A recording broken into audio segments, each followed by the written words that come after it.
For those of you who save your banana peels, collect your eggshells and coffee grounds, bless your heart. They're great soil amendments for down the road, but not for today, tomorrow, next week, or even next month.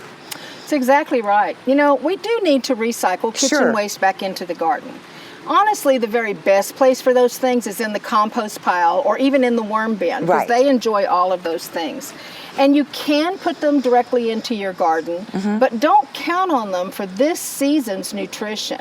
If you want something that's, you're going to plant your tomatoes, plant your peppers, which is where we hear this most often this time of year, then get a balanced fertilizer that has all of the components in it in a readily soluble form, Right. which are going to take care of that plant immediately.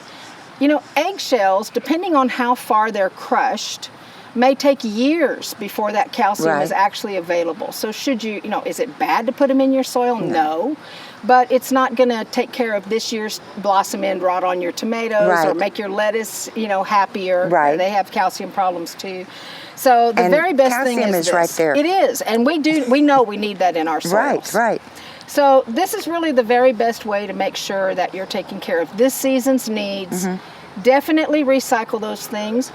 People, do bananas contain potassium? Yes. Does the calcium of eggshells benefit the garden? Yes. Is there a small amount of nitrogen in the coffee grounds? Yes. But a lot of people will say, well, their coffee grounds are high in nitrogen, and they're not. Spent coffee grounds have about 2%. We have much more than that in a balanced fertilizer. Well, and there is such a thing as too much of a good thing. With the coffee grounds, 10 pounds per 1,000 square feet per year. Yes, and that's really not as much as people not a think lot. it is. Yes. So like I say, it can be put out there, it can go in the compost pile for sure. If the other, I think, common myth to this is that coffee grounds are going to acidify your soil. Right. And they really don't. There's a negligible amount of acidification in a spent coffee ground. Right. Because the acid is released in the brewing process. So the unused coffee grounds, unbrewed coffee grounds would have some more. Right. But that's a very expensive way to acidify your soil. Well, and coffee just gets higher every year. Exactly. And you keep using the word spent. Yes, spent, meaning they're already used, already brewed. Yes. If you know that you're trying to acidify something, go to what really works, which is a good soil acidifier. Okay. That's what you really need. You can control the amount that you're using so that you can address the needs of that plant. These are so easy to use. It's just, it's a kind of almost a no-brainer. Yes, exactly. Yeah. Exactly. And then if in the odd chance that you have a particular plant that just has one specific high nutrient need of a single nutrient, Right. that's when you can turn to our organic supplies of some of our other nutrients. And even then, you'd apply those in relatively small amounts. Sure. And as a supplement to your regular balanced food, not as a replacement for your regular balanced food. You're much better off.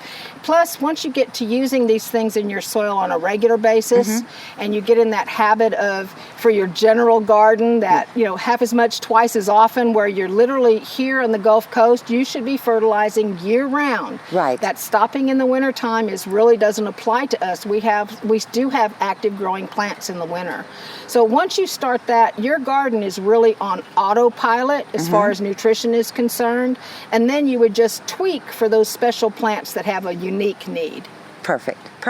So life could be much simpler. It can be very much simpler. And they really don't know the specific issue nutritionally unless they almost take it to a lab. That's true, but there is a lot of research out there, and there are a lot of people talking about the fact that this is a common garden myth. And I almost hate to use that word because it kind of sounds like we're putting it down, and we're not. No. We're encouraging recycling kitchen scraps into the compost or into the garden if appropriate for you. But it's just the idea that don't count on them for immediate nutritional needs of your plants. Right. Understand that it's part of a long-term program, not a short-time solution. Exactly. So thank you, Angela. Absolutely.